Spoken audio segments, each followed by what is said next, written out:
Welcome to Coffee and the Bull. She's like, I need you at home. I don't need you gone all the time. And you show up, you drop your dirty clothes off, put on new clothes, and you're back out the door. Well, and that's honestly what I love about your wife, because she was supportive from the start, but like being involved, with Mike and going to his house and everything else. Like, I see his wife all the time. Right. And she supports. Wonderful person. Yeah, I mean, let's not give her too much credit. Stop it. I try to do it. He shoots me down. I'm gonna get the cherry points here. So you're gonna be in the doghouse. She Way to usually, go. Yeah. She usually supports pretty much any dumb idea he has, regardless of what it is.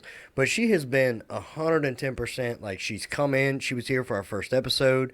Had a dumb idea about a basement in Louisiana. Yeah. I still have that whole conversation saved, by the way. But she helped us do sound checks. She helped us do all sorts of That's stuff. not a bad idea. And Blake, stop it. I love that she supports him in the way that she does. But we're what, 6 months in, 7 months in, and we're not at the point of 4 months of posting. But we've been doing this for a little bit longer than that. The setup and everything else. It was about 6 months ago when we had our conversation. Yeah, it was June. That was Right. when, because that was when we started our conversation. I'm glad you brought that up, because I say this all the time. Like, I thank the people that listen to us every night. Like, thank you. Like, the thing that was pinned for a whole year was that I told everybody that, hey, you were able to make me go full time because you're here. If you're not here, then I'm not. Right. I can't do this. But I'm glad you brought that up, man. Listen, I got to give. I don't know if she'll ever see this, because she doesn't even listen to my stuff or anything that I do. Yeah, but she ain't got to listen to yours. She can listen to ours. Well, that's true. That's true. I mean, get your own followers. She could follow. Well, and there's another podcast. Katie and her brother, they do like a Louisiana centric podcast, and she was listening to them the other day, and I'm like, so you'll listen to them, but not to me, like just joking. But I got to say this, man. With two small children, she has been the backbone of me. And like doing any of this, because sports can be inconvenient from a time aspect, a very inconvenience. But she understood like when things started going really well over the last couple of years, like and from a financial standpoint, from just a business standpoint, she understood it. And look, I tell her all the time, like, I could have not done this, like, if you did not step up to the plate. Just as much as I stepped up to the plate and delivered and worked my ass off. So to your point, look, I know people have rough things like at home, but man, she was such a massive piece for me. You have such big feet. I couldn't make this room any bigger for you, man. I know. These Greek ass toes. Slow so he can. This Egyptian voodoo lady or whatever she was, she told me, she goes, you got royalty feet because of your toes or whatever. Your toes tell like your lineage, and I'm like. So you mean to tell me I should be drinking wine and grapes, botch? Come on. But anyway, she was a mass. I mean, it's just the truth. I mean, you could tell a man by his toes. I mean, by the way, I've literally seen. Never mind. I'm gonna leave that alone. But see, I'm talking about feet and talking about my wife. People are gonna think I'm a psycho. Yeah, but weird. she really was the complete backbone of what AYS and what now Ruffino and Joe Show will ever be, because, man, I mean, like, I could not have done this without her, like, at all, because she could have easily said, like, hey, man, get serious, because the podcast game, here's the funny thing about the podcast game. She could have been like, are you serious? Well, right. I see the the pun. But see, and here was the conversation about, like, because when family's involved and you tell them what you're doing and you tell them, like, you're doing this full time, they're like, what? Like, you're doing what? And so it's like, well, first off, hold on. I'm tripling your little salary, okay? Don't you dare tell me what you think that I am and am not doing, okay? Like, I'm not an idiot. And I think, and the podcast game in and of itself, it's like, it's so new that people don't realize. Like, I have a good friend named Chris. He just got a massive deal, and I'm like, 10 years ago, 5 years ago, this was not a massive thing. Right. And then when you're giving, like, technology is giving people the voice to be able to go and do and say whatever they want to say. And so if people like that, and I think that she understood it. Like, when we would have clips, like there was a clip that I had where I absolutely go bananas. Like I'm screaming, I'm like red face, there's a vein that pops in the middle of my head, and it gets like 500,000 views, and I'm like, holy crap, this is working. And then people kind of understand and get on board, and then now it's like, oh wait, dude, this dude's actually doing this. Like it's not a joke. Like, and I don't. And another thing too, I never treated it as a joke. Right. Like people go in there and treat it as a hobby. I never treated it as a hobby. I treated it as, no, this is my goal. This is my dream. Now I never like wrote anything down or anything. Like I want to be here by then. I just wanted to work my ass off. 5-year plan. Right. Yeah. I mean, I didn't do that. I mean, like, because I never knew that it would be like this. I just wanted to do it. But I'm glad you brought that up because, man, having somebody at home that supports you, oh, it's a massive deal, dude. It's a massive deal. Well, I think the podcast realm is going to be is growing to be one of the avenues that people get their information from more than like talk radio and stuff like that. Well, it's going to become what talk radio was. Well, it's like, because we talk to like his dad. Well, people want to see you. They want to see your emotions. They want to see like, hey, I can hear him.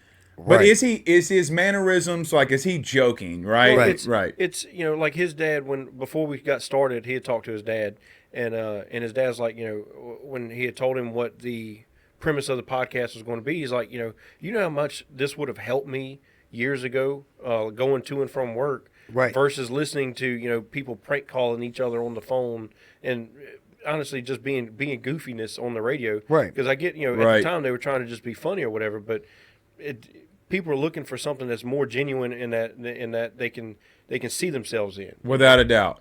Well, society today has gotten more aware of our shortcomings, you know, and as much as I dislike some of it, they've gotten away from the, you know, poking fun at everything, where that's no longer like the cool thing to do, and now it's more of like the let's offer help and let's be this guidance, and that's kind of where we're at, where it's like you can only tell somebody so much, hey, don't do this. It's now you got to understand why you shouldn't get to that point of wanting to check out or doing the self-harmful things when there's so many options available. You get on YouTube, you get on, you know, TikTok and Spotify, and you can search your problem, whatever you're feeling. But in our case, there isn't a big platform for that. It's usually like, you know, somebody's down in the dumps. There's, you know, I'm feeling sad today. Now you got 40 videos of sad music and sad, you know, puppies getting hurt and stuff like that. And you're like, well, that's not helping me feel better. Well, and another thing, too, from like y'all's aspect of where you are coming from, you know, you're beat down so much from a work environment situation. Like, I never remember really having like, oh man, this was a great good day. Right. Like this was a good day. You know, there were a couple of situations that I got into that I'm sure that you would remember, but I don't even know if I want to go into it, but I mean, it just like a bad accident, and I'm the first on the scene, and like somebody gets, gets hurt, and then you're there, and then you're there to help. You know, like those are good days. But you know, I say this, and I started the episode of saying like what I know that mentally I had struggled with. Man, I had seen so much bad stuff. You know, like it's not normal to see like the stuff that police officers see. You know, and so frequently and on a regular basis. Right. The last 6 months, I'll say it like this: the last 6 months when I was in Patrol LE, I was working a case. Okay, because I don't care what anybody says. When you're on patrol, you're working cases. Yep. If you want to get down to the bottom of stuff, you're working stuff. And we had a call, and it was a guy had. You can edit this out so I could just say to a degree, yeah. Yeah. He had and he there was a lot of cryptic stuff. There was a lot of stuff that was like, it looked like the house had been burglarized, and he left a note. Well, they had already been investigating him for like some other stuff. Right. So I did not know that, and all these detectives, you know, come up on scene, and I'm like, this is abnormal. This is very abnormal to like what was going on. And it was federal agencies that rolled up. It was local agencies and state agencies that all had rolled up on something that I had been working that I didn't really even know. And so what he had done to himself is not normal for a human being to see. I think I know what you're talking about because they talked about this after I got to that agency about how abnormal it was the way that he went out. Oh, it was very abnormal. So Contraption type. Yeah. Okay. Yeah. So we're same page. I know what we're talking about. Yeah. So yeah, this was wild. We'll talk offline about it. Yeah, very wild. So the last call that I ever took from Patrol LE was ironically, and I think this was God, if you don't believe in God, but spiritual or whatever. The last call that I took, all wrapped everything up into a bow. A house is being burglarized, okay, on like in real time. And so I'm also the first on scene, and my partner's literally right behind me. So we get in there, and look, I'm not macho. I want to live. Like I'm not, right. But if somebody tombstone courage. Right. Yeah, right. No. Trust me. If anybody says Blake Ruffino did something to himself to hurt himself, I promise you that shit. It's bullshit. Like I love myself way too much, and that's conceited, and I love everything about it. But so like we go into the house and we're clearing the house, and somebody's down and they're injured, and this guy's in there and he is injured. He is really messed up. And this woman's in there, and she has, a weapon on her, and she puts it down. We detain her because we don't know what's going on, know, and we put her in her unit. And so I walk back in the house, and I'm like, this looks so familiar. Like, and I asked dispatch. I called dispatch on the phone. I'm like, have I ever been in this house? And they're like, no. I mean, like they search it. Like, no, you've never taken a call at this residence. And I was like, what is going on? Like, I remember seeing deja vu is crazy. It's more than deja vu. It's like I'm starting to get a little panicked. Right. Like I'm really freaking out. Like I'm freaking out, man. Like what was it? Super Troopers. Right. Yeah.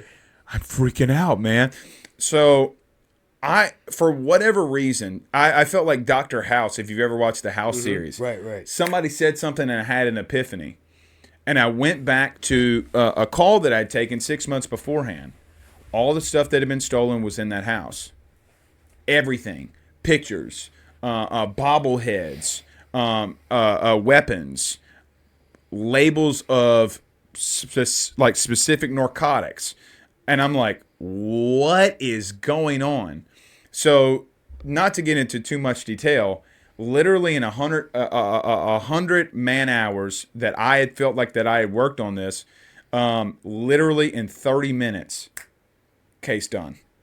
And so it was like, that was a great way to go out. Right. The bad thing that was going on in this situation, I felt good about where I was at. Closed it off. I closed it off on something that I felt like there is no other way for me that what all was going on, and I know I'm being a little cagey, but the situation that was going on, and then the intertwine of criminals and how everything intertwined with one another. Right. I was like, of course. I felt like I was on True Detective. I felt like I was Woody Harrelson on True Detective, Right. And so it was really crazy. And that whole situation, like, you talk about purpose and being in here. But I brought all that up to say this. Mentally, after going through all of that, for probably the next 3 to 4 months, after everything I had seen, I was in a bad way, right? Because there's no way that I was not mature. My maturity level was not high enough to understand the complexities of life that people could actually be doing this. And I think it's a maturity level. Like I say this to everybody. If you're not 25 and above, I think that you should be nowhere near law enforcement. Not even remotely close. I can agree with that. And I got to be real with you. I would be a little bit more strict. If you're not 28 or above, I don't think that you belong in it because I don't think that you mentally I are there. I want to say I was 28 whenever I got in. Yeah. And dude, I was like early 20s. It was a whole different. I know that I approached it different as a 28-year-old than I did. I would have as an 18-year-old. Yeah. Oh, no doubt. But you've also lived life. And so or you've experienced things. For to give you some basis to operate off of. But also, I came in at like 35. So I mean, like, because military, I came in the game late. Well, and you'd already seen probably, I'm assuming, other right. to a degree. He was a cook. Shut up. I know. He Okay, wasn't a sorry, cook. Wasn't a cook. Oh, I got to block it. I don't want to Well, no, hey, first off, you got to be nice to the cooks, though, bro. he wasn't a cook. Does it look like he wouldn't be a good cook? Not He's really. skinny. I mean, I He's see skinny. the tats, and I'm I like, was- I oh was yeah, never- he's definitely been in some. I was never in an area that we had a cook, but well, but to that point. take it to one spot. One spot I did. Okay, have a cook, okay, yeah. But just the one spot. No, he's being stupid. See, this is why I don't. You're so mean to me all the time. All Back to you, Blake. the time. But in all seriousness, I don't think I really don't think, and it's not to discourage anybody from doing it. It's just it's my opinion. My opinion is that I don't think Right. I know that I was not at the maturity level that should have been seeing the stuff that I saw. Magnitude of what you're walking Right. in Well, on. and the Right. magnitude of who should and shouldn't go to jail in certain situations. Right. And I'll never forget this. There was a law enforcement officer who told me right when I graduated from post that, hey, bud, not everybody deserves to go to jail. Yep. And so I'm a little bit too compassionate. Like, for example, like, hey, man, a husband and wife get into a fight. What's the fight? Is anybody physically hurt? No. What are you arguing about? Well, he's cheating on me. Okay, well, y'all separate, and I'm sorry he's cheating on you, but Right. like, but back then, I was like, you fucking scoundrel, you no good piece of crap. This fine thing here you're cheating on, and nobody was fine either. They were all ugly, Yeah, but I was not at the maturity level. And what's funny, my son graduated from somewhere close. Preschool, not like. Yeah, I was Yeah, like, yeah, I yeah. don't think you're that old, Blake. And they went around and asked everybody what they wanted to be, and he said a police officer. And Smack him in the back of the head. No, stop man, it. I'll be real with you. My heart sank. Right. My heart sank because I'm like, how do I explain to my son? And because there's a picture he saw. My mom had a picture of me when I was a deputy, and it's like still a little bit more jacked. I wasn't the fat dude that I was. Like I had some muscle on me. And he's like, Daddy, you're a police officer? I want to be a police officer. And then understanding mentally, like he has no clue. Right. He's still got that innocence level. Right. We've Right. talked about that because like my dad was a cop. Last thing he wanted me to be was and that's why I got in the game so late, because he told me, he said, look, go to college, find any other job in the world that'll make you happy. And I gave it a valiant effort. I had jobs where I was in air conditioning every day. I had jobs where I made good money. I had jobs where I stayed at home. But end of the day, this is where I wound up being. And I know that he had experienced things the same way we did, where it's like, hey, I don't want my son growing up. No. Because the innocence level is Right. going to get taken away immediately. And that's whatever shred of it's there is going to be gone. Well, and that's another thing. It's like, I wasn't in the military, and I didn't have a dad that was in law enforcement or anything like that. I had nobody to really. I wish that I would have had somebody to really sit me down and tell me, like, you're going to see people that are never going to come back. You're going to be in situations where you may have to take somebody else's life to protect, serve, and because they're trying to hurt other people. And like, he said that, and be honest with you, I told him, like, hey, man, you can do whatever you want, But in the back of my mind, I'm like, over my dead body. Yeah. Like, I do not. If I got to kneecap you, Right. I'm well- going to tell you right now, I've been in law enforcement 5 years now, and nobody has ever stepped aside and said, hey, just a heads up, you're going to see some things that are going to be with you for a while. Like, that's something that I think should be an introductory thing, Well, and Ellie has a very bad, I'm macho, like, forget your mental. Right. What do you mean forget my mental? I'll say this. It wasn't all like that. We had a supervisor, you and I had a supervisor who, there was a very f***ed up situation. And sorry. you going to be a minute. I'm You ain't gonna- doing this. This You going ain't to be a doing whole this lot one in longer 30 to edit minutes. this one. Right. Yeah. Sorry. There was a really messed up situation where he saw on my face, like, he sent me home. Yeah, he sent me home. I was like, listen, man, because he knew the calls that I'd been on the last probably 48 hours. Like, man, if every bad thing that you can imagine I went on in that grade Yep. in that 12 to So- 12 shift That was my first week.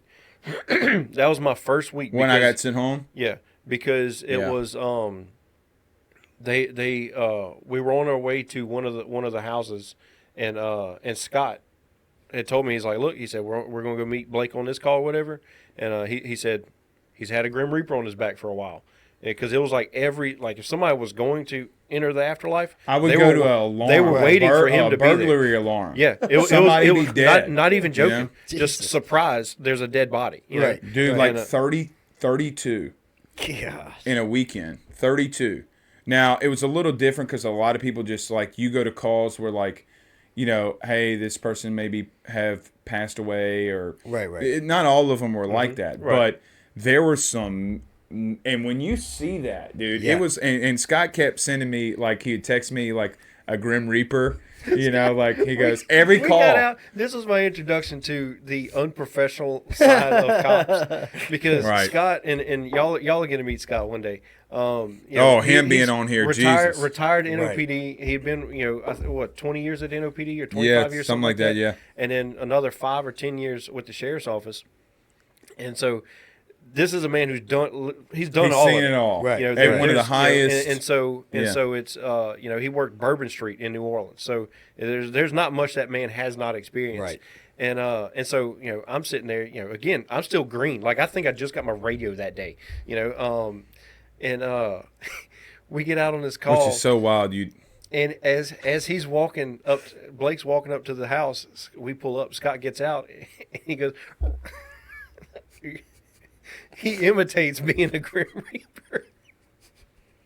What a jerk, right? I was just sitting there. I was like, "We're doing this in front of the family." Right. I mean, but it was the truth. But here's you bring that up, but to the We're top. gonna have to wrap this up here pretty soon. Yeah. The topic. Or I'll just end it with this. The topic on that though. I'm glad that my supervisor stepped in and understood like Right. this is messed up. Right. But then secondly, if I'm just gonna be honest to wrap this all on the boat, it's what put me out. Yeah. Right. Like it's Yeah. what Right. it's what Right. it when you see that. Yeah. And then I had a conversation. Speaking of my wife, she was not my wife at the time, but she was my fiance, or going to be my fiance, and she's like, you don't have to do this, right? I'm like, oh my God, because you're in an Right. environment with alpha males or dudes Right. that pretend that Yeah, they you want to don't- be don't alpha quit, males. Yeah. What do you Losers mean? quit. You're back. And when I left, the last thing that I got told was that I was betraying somebody. I was like, no, y'all betrayed me. Mm-hmm. Like I remember catching a supervisor making me catch every call in a district because it was some form of punishment. Right. And I was like, first off, I went up to him when I got a break and I saw him. I'm like, get out, take them patches off. Like we about to go, big dog. Y'all think that I'm just soft sensitive? Let's go. Right. Like all this stuff that you have now prepared me for, Right. all the stuff that I've now seen, these Greek toes that I'm talking about to be up your ass. And so like that is the part where I'm like, now I'm getting like fidgety because it's real now. Like I mean, hey man, there is no reason they should have known the situation that I was in. Right. They should have seen the situation I was in. And you brought up like me not telling you. Dude, I was a train wreck having to see all of that. I mean, Right. that weekend, okay, was literally, it started off at 6 a.m. with shots fired and people down. It didn't stop until Sunday. Right. It didn't And stop. The crazy part is, especially in law enforcement now, is that we don't offer a recourse unless you are directly involved in the taking of a life. Law enforcement does not offer a mental health recourse. No. This is kind of one of our drives to be here, is because you experience so much negativity and trauma and loss with no outlet, that you get to that point where you're just like, no one's going to listen. Nobody cares. Like every Right. day I go to work and everybody just suck it up, buttercup, keep Right, going. right. And you get to the cap off point where you're just like, I'm done. I'm going Right. to join this statistic now because nobody cares. I would rather do this than continue to face the people at work and actually have to say I'm not okay, and then face the ridicule and the backlash and the disgrace of having to admit that I'm not mentally or emotionally okay from it. Right. Well, and look, man. I mean, in that whole like weekend, somebody's dad died, and I knew everybody. Right. Right. I'm the one rolling up on scene. Family's not there. He's down. Right. Like, it's a tough place to be. And I hope one day, like we all three can have the conversation and take some gloves off. I hope that day. I hope that day comes because look, man, there are things that need to change in law enforcement. Yeah. There are things that, hey, and if you're listening to this, okay, you're not alone. Right, you're not Right. alone in any of this. Like, look, man, I am lucky. And this is not even just law enforcement. It's not. This is this is just in life, right? Right. I mean, like, you're not alone. And look, I would end it by saying this. Like, look, man, you don't get out. If you're in a bad situation, it's very simple. I know financially things can be tough. Yep. Okay, get out. It's not. None of it's worth it. Literally, none of it's worth your mental well-being. The toll it's going to take on you in the long run. No, for sure. I still have flashbacks. I had a flashback the other day. You talked about your first call. I hadn't told him that. I don't think I told you my first call for service, did I? No, we don't have time for you to Yeah, I know, but it No, was. we'll do it offline. Yeah, but, we'll do it soon. But guys, I want to say thank y'all for taking a moment out of your day, listening to this. I hope it was enjoyable for you. But if you get a chance, go to Are You Serious is the name of the podcast. Yeah, AYS Sports. You can go wherever you listen to podcasts. Rufino and Joe Show. If you're a sports fan, you want to hear two Italians debate. Right. If you're not a sports fan, you just like to hear a bunch of people yelling. That's If you ever also heard it, I say I'm the Italian Bayou version of Stephen A. Smith. okay. if you ever just want to hear an argument, two Italians talking is about the same thing. So Yeah. I mean, Right. It's a meatball. Yeah. Yeah. So guys, I want to Okay, say thank that's a little too much. That was Right. that was too far. I want to say thank y'all for listening to this episode. Go if you like what you heard. If you don't, if you got questions or a topic you want to talk about, send us an email. It's coffeeandthebull@yahoo.com. We'll be more than happy to talk to you. But for now, we're gonna go get out of here and toodaloo. Stupid.